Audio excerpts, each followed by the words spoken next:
and avoid these distractions. These distractions.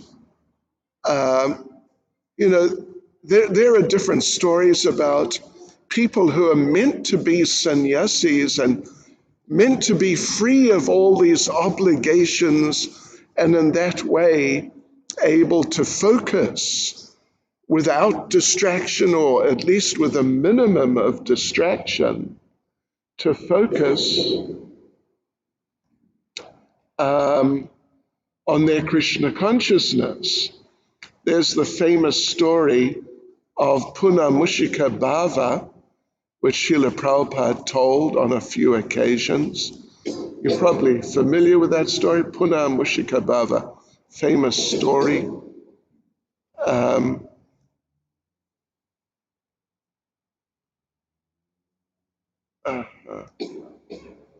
Anyway, Yes, so that's a famous story. There was a sage living as a sannyasi, and he was so much into austerity. It started again, the internet went down. Anyway, these things happen just to remind us we're in the material world. Because in Bhagavad Gita, Sanjay has transcendental television. In Goloka Vrindavan, the internet never goes down. Yes. So anyway, that fellow, he had 2 pairs of underwear, and that's what he had. And that was it.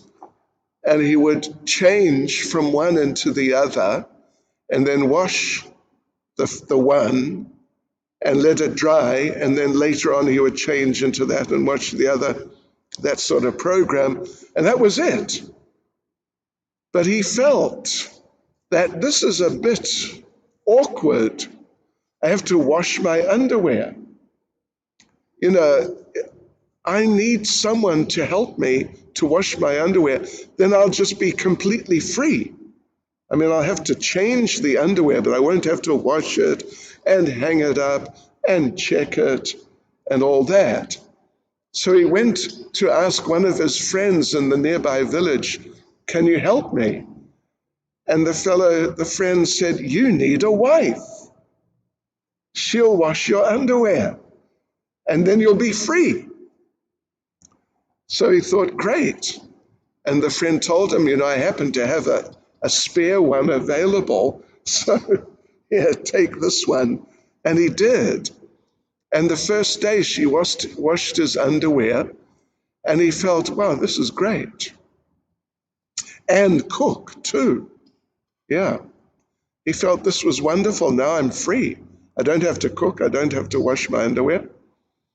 But then a little later on in the afternoon, the wife came and said, I need a new sari from Poppet Lal's. I need a new sari, so you got to get me a sari. And so now he had to get involved with that. No, wait a minute. Let's just backtrack. First of all, what was it? The mouse stole the underwear. So he got a cat to chase away the mouse. The mouse needs milk.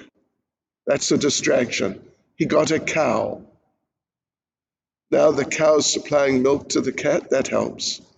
But the cow needs to be milked. So now you need a wife to milk the cow and wash the underwear, I suppose. And now he was fully engaged. He was fully engaged, and he couldn't meditate. So anyway, this is not Puna Mushika Bhava, is it? So anyway, then he just decided to give everything back and just somehow contend with the mouse, possibly stealing the underwear sometime, like that. So, yes, so there are different stories of, and Puna Mushikabhava. Well, it's sort of related indirectly. People becoming entangled, people becoming attached, when actually they should be living very simply. So his idea, Kardama's idea, was not just to live a life of austerity, but his idea was to be able to focus on the Supreme Personality of Godhead. And therefore he adopted these programs in life, Anagnir Anaketana and Monavrata. Prabhupada makes the point that it's not that because one is a fool and cannot speak nicely, therefore he should take a vow of silence. Rather, one becomes silent so that people will not disturb him. Maybe you've had experience yourselves as devotees. I've had experience of having to associate with relatives. And because they're relatives, they want to talk to you about things, just very general things. And I just felt embarrassed. It was so difficult to get into such conversations. It was so difficult. Yeah. And you can see so clearly how these things are just distractions from what is worthwhile subject matters. So therefore, someone may take a vow of silence, possibly, or even, Prabhupada explains that to only talk about Krishna is effectively a vow of silence, at least in terms of things on the material level. And otherwise, the so-called vow of silence of an impersonalist Swami indicates he has nothing to say, rather he wants to beg.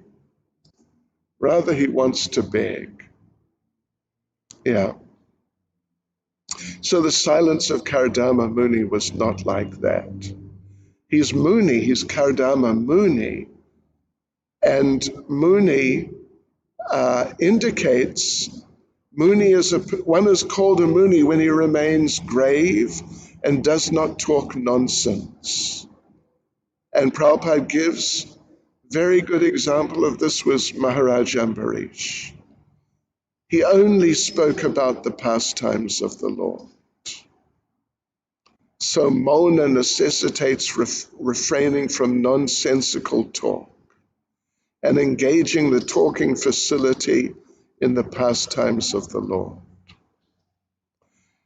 Hare Krishna. Srila Prabhupada ki jai.